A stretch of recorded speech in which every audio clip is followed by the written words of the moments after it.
And we are live. All right, welcome back, folks. We got another great live topic this week. So, what I want to talk to you about this week is the equipment you can use in general, on walks to help your dog to stop from pulling until you can get some training underway. I talk to my clients about this all the time, especially when you talk about equipment and helping dogs not pull on walk, you're talking more about managing them on walk, not really training them. And when we talk about management, that means things that decreases the unwanted behavior or kind of helps it, improve until you can like kind of fix it. So I want to talk about those type of things that can help your dog when they're pulling on walks. So let me start going through them. The first thing you can use is a Martingale collar. And Scott has a little picture of that to pull up to show you guys. So the Martingale collar, as you see, what it does, it actually tightens around the dog's neck. And it's more so they won't slip out, but you can use it kind of reduce pulling. But I would caution you, if you're going to use a Martingale collar, usually you want to work with that type of collar. If you're going to, you would want to work with a trainer, just because you can really get caught up into almost choking the dog when you're using that type of collar, because once that little ring on the back of the dog's neck pulls, it tightens against their necks. So it's more so for dogs not to slip out, but you can use it to kind of reduce pulling. So keep that in the back of your mind. But you can use that. One of the other popular equipment you can use is a head halter. And so a head halter works similarly to what you see on a horse. And so what it does is the head halter is placed around the dog's nose and the leash is attached, and it's used to guide the dog from the head back. So what that means is that when you're walking and the dog's kind of veering off or they're pulling, it kind of controls them from the neck back, opposed to it just being on their leash and they're like moving their head and their body. It gives you a lot more control, and in return it kind of reduces the pulling and things like that. Do you use any type of equipment with Archie on walks or ever did use equipment? I have tried the Martingale and the two that are coming up, and the Yep. very last one that we're about to talk to is the one we're on, because it has a double connector. Because Yep. the Martingale, we got like something similar to what we have here, so it was a Yep. thicker one, and it worked well initially. But then we're convinced it just helped to build his neck strength, and he just got stronger in his neck. So Exactly. Exactly. that was what we found out. Yeah.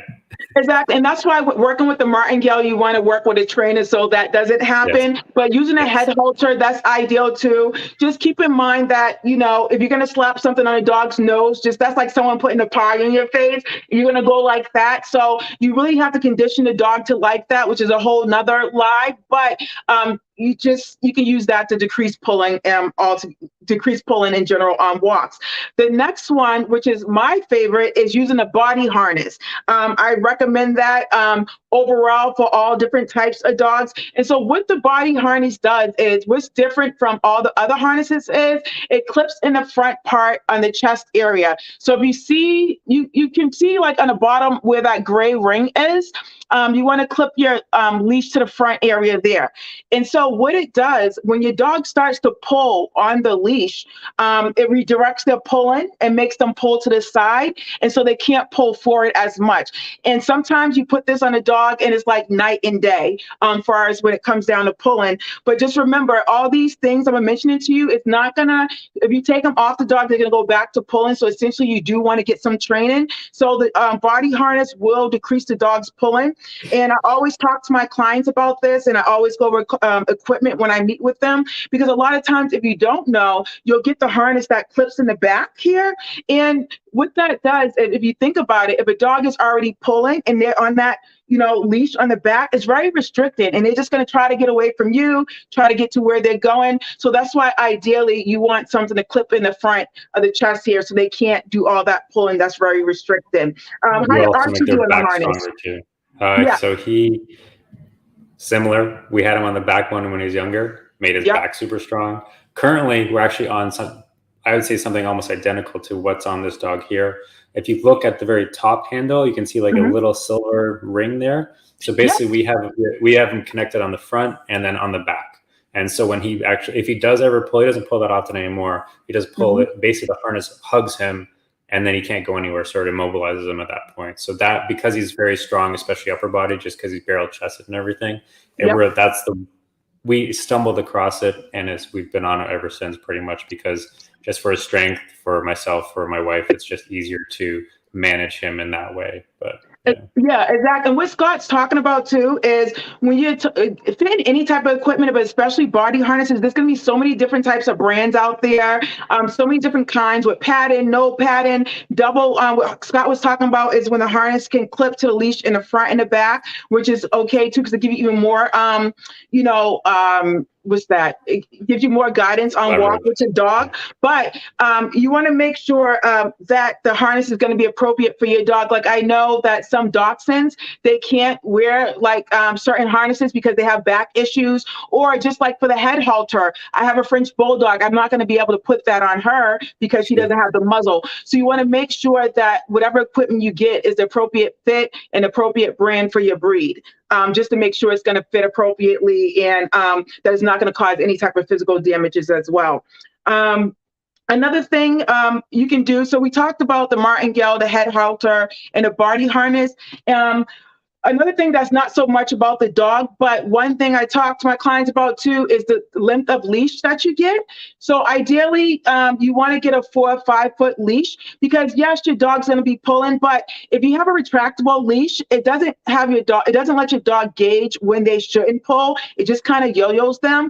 And then when you have a 6 foot leash, the dog is kind of far away and they're pulling, they may be zigzagging. But if you have a 4 or 5 foot leash, you can hold your dog right next to you and it gives you a little bit more guidance and keeping them next to you on the walk. And then, when you start some training, you can get that going with the treats and they're right next to you opposed to being right in front of you. So you can do that as well.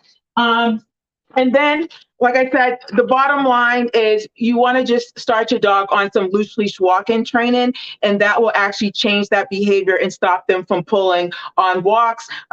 You can either contact me and I can help you out with that. You can look it up yourself, ideally. If you tried things and, people call me all the time, like I tried this and tried that. That's when you want someone like myself to come in and give you like a training plan with some guidance and structure, and I can help your dog with that loose leash walking. But until then, use the martingale, use the head halter, use the body harness, and a little quick tip, exercise your dog before you take them out for a walk. Go in the backyard, play fetch with them, tire them out so they won't want to pull as much when they go on a walk. Have you ever tried that with Archie? So we actually accidentally did this a few times where we'd have he would meet up with his best friend. Mm-hmm. They would play in an open field off leash, and then we'd go for a walk afterwards with the 2 dogs. And they're just super chill, super relaxed. He got that energy out, that bouncy energy out. And sometimes I'll do training in-house with him and just do a lot of fitness training and that sort of thing. And then we go for a walk and he's really chill, really calm. And it's always that getting that initial spurt of energy out of them, right? So and get them to wear that off. Exactly. So get all that energy out and you'll notice they'll be less, more tired on the walk and stuff like that. But this one is really short. I hope you guys gain some really good tips and stuff and learn the types of equipment you guys can use on walks when it comes down to your dog pulling. If you have any, what do you say, Scott?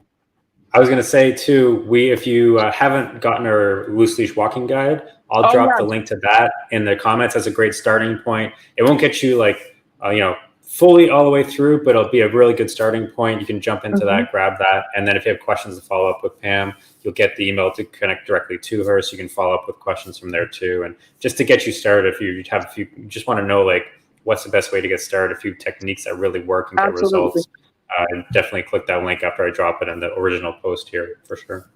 Absolutely. And so it's a nice day out where I am. I hope it's nice out where you are. Take your dogs out, do some loose leash walking, and we'll catch you guys next week. See you. Bye.